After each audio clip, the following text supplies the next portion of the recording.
आदाब नमस्कार, मैं हूं उदय शेख। आप देख रहे हैं गोलू चैनल। आपने हमारा चैनल अब तक सब्सक्राइब नहीं किया है तो जल्द से जल्द सब्सक्राइब कर ले, ताकि हमारी वीडियो आपके मोबाइल यूट्यूब पर आप सबसे पहले आपको दिखने मिले। आदाब नमस्कार, मैं हूं उदय शेख। आप देख रहे हैं digital Bhiwandi one channel. Digital Bhiwandi one channel में आपका स्वागत है।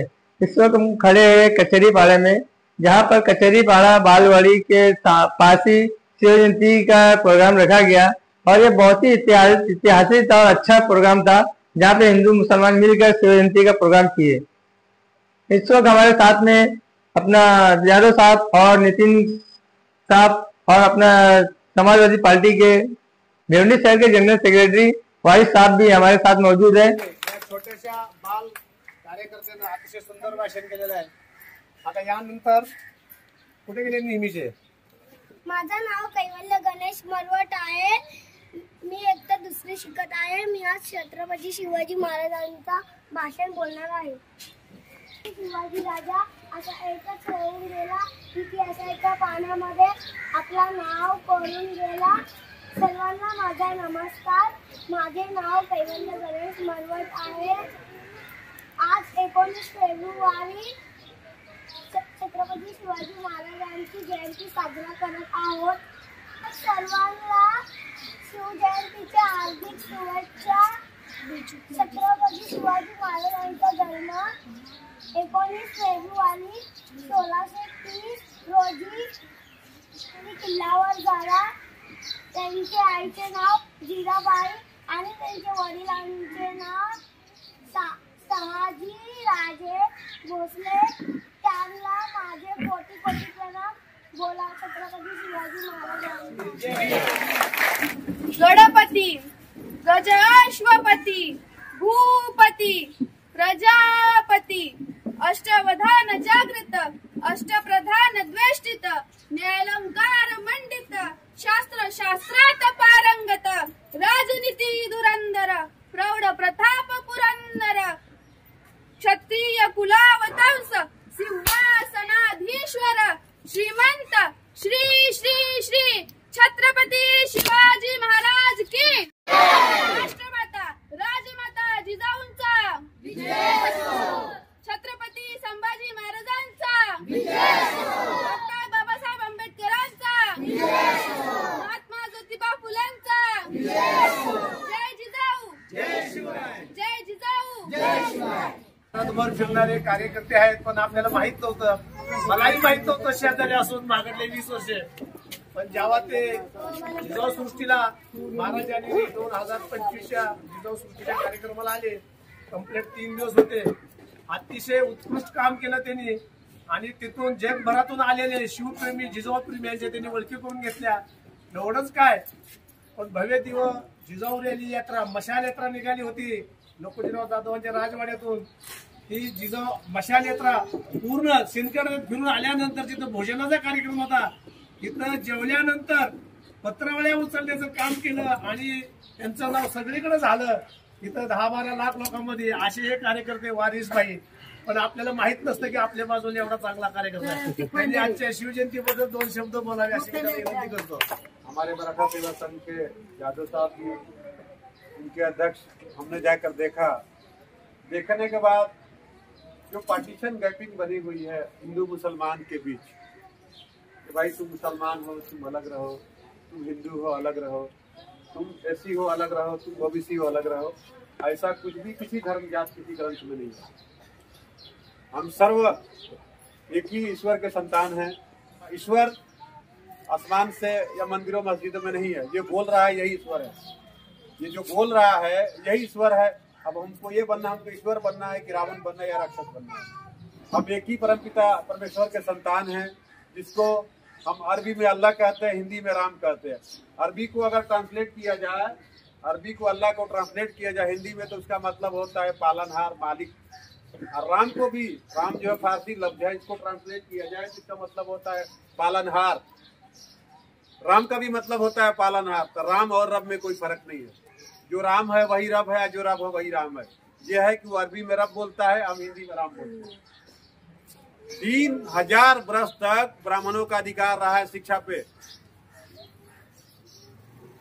अब हम 70 साल में जब हम लोग डीएम पढ़ के डीएम सीएम बने लगे तो तकलीफ होने लगी। अब जात धर्म में लोगों ने बांट लिया है कहीं, तो समझाना यही है आप लोगों को। बहुत कम बातों में अपनी बात को खत्म करता हूँ कि हम लोग जात धर्म में न बटे। हम एक ही परमपिता के परमेश्वर के संतान हैं। कोई हिंदू मुस्लिम, मरने के बाद अंत सबका एक ही है। तत्पूर्वी त्यांनी बोलण्यापूर्वी मी निकम साहेबांना विनंती करतो की त्यांनी 2 शब्द बोलावं। सर्वप्रथम महाराष्ट्रात स्वराज्याची स्थापना करणारे छत्रपती शिवाजी महाराज यांना माझा मानाचा मुजरा। त्यानंतर भारतीय राज्यघटनेचे शिल्पकार विश्वरत्न डॉक्टर भीमराव रामजी आंबेडकर यांना माझा त्रिवार प्रणाम। तर त्याच्यातनं मी एकदम छोटा प्रसंग सांगतो। काही वर्षापूर्वी मुंबईमध्ये दंगा झालेली होती। काही वर्षापूर्वी टोकाखानी पेटलेली होती। कलेक्टरांनी कर्फ्यूचा आदेश दिला होता। रस्त्यावर 4 पेक्षा कोणी दिसू नये, रस्त्यावर उतरूच नये असे आदेश दिलेले होते। असे आदेश दिलेले असताना जिकडे तिकडे एकदम सामसूम होते। सामसूम असताना काही गुंड प्रवृत्तीचे लोक त्या ठिकाणी जमायचे, घरदार फोडायचे, दुकानं फोडायचे, तिथून लुटालूट करत होते। करत असताना परंतु काही लोकांचा विचार होता आणि त्यांचा एक चाळीत गेल्यानंतर त्यांना माहित होते की ह्या चाळीमध्ये एक अगदी सुंदर मुस्लिम युवती राहते, मुस्लिम समाजाची युवती राहते असं त्यांना माहिती होतं। आणि ते गुंड प्रवृत्तीचे लोक त्या मुलीकडे सरकायला लागले व ती मुलगी त्या दिवशी एकटीच घरात होती। सरकता सरकता त्या मुलगीला वाटू लागलं की हे लोक आता घरी येतीलच आपल्या। ते गुंड प्रवृत्तीचे लोक तिच्या घरी यायला लागले, दरवाजात धापा पडू लागले। धापा पडता पडता ती मुलगीने मागची खिडकी तोडून मुंबईच्या रस्त्यावर सैरावैरा धावू लागली। सैरावैरा धावत असताना तिला समजत नव्हतं की जायचं कुठं। ते गुंड लोकही तिच्या पाठीमागे होते। तिला समजत नव्हतं जायचं कुठं। ते गुंड लोक तिच्या पाठीमागे होते। पाठलाग करता करता ती एका चाळीमध्ये शिरली। चाळीत शिरताना तिला एका घरामध्ये उजेड दिसले। उजेड दिसताना ती त्याचा दरवाजा ठोठावला। दरवाजा ठोठावल्यावर त्याने जसा दरवाजा खोलल्यावर तिशीचा हिंदू युवक उभा होता, हिंदू समाजाचा युवक उभा होता तिथे। मग तिने त्याला विचारलं की मला एक रात्रीचा आसरा भेटेल का? माझ्या मागे काही गुंड लोक लागलेले आहेत, मला एक रात्रीचा आसरा दे। तो बोलाला की निश्चित आहे घर तुझंच। त्या मुलीला आसरा दिला, स्वतःचा आतरून पांघरून दिलं, दरवाजावर राखण करत स्वतः उभा राहिला। रात्रभर विचार करत होता तो, ही मुलगी मुस्लिम, मी हिंदू, बाहेर हिंदू मुसलमान दंगल चाललेली, मी कुठल्या भरोश्यावर माझ्या घरात आसरा मागितला? रात्रभर विचार केला, त्याला उत्तर मिळालं नाही। सकाळ झाली, युवती आभार मानून निघायला लागली। ते युवतीला न राहून यांनी विचारलं, मी हिंदू युवक, तू मुस्लिम युवती। माझ्या मनात आलं असतं की मी तुझ्या आबरू लुटू शकलो असतो, परंतु तू माझ्या कुठल्या भरोश्यावर आसरा मागितला? त्यावेळेस त्या मुस्लिम युवतीने त्याला अगदी उत्तर दिलं प्रेमाने की बाहेर हिंदू मुसलमान दंगल चाललेली, दंगल चालत असताना सर्वीकडे कर्फ्यू लागत असताना काही गुंड प्रवृत्तीचे लोक माझ्या मागे लावले। माझ्या आबरू लुटाचा बेत होता त्यांचा। मग मी घाबरून धावत इथं आली। इथं आल्यानंतर मी तुझ्या घराचा दरवाजा ठोठवण्या अगोदर खिडकीतनं डोकावून बघितलं आणि खिडकीतनं डोकावून बघितलं, तुझ्या घराच्या भिंतीवर शिवाजी महाराजांचा फोटो होतं, म्हणूनच मी दरवाजा ठोठावला। म्हणजे माझा राजाचा जो फोटो होता की तिला त्या घरामध्ये कुठल्याही महिलेला आबरूला धोका लागत नाही असं तिने एकदम स्पष्ट सांगितलं की असं माझा राजांचा तिने तिथं जय जयकार केला आणि तिने तो आसरा घेतला। एका भाषणामध्ये विष्णू शास्त्री चिपळूणकर जे मराठी भाषेचे पाणिनी होते ते एका भाषणामध्ये म्हटले होते की मला मराठी भाषेचा शिवाजी व्हायचंय।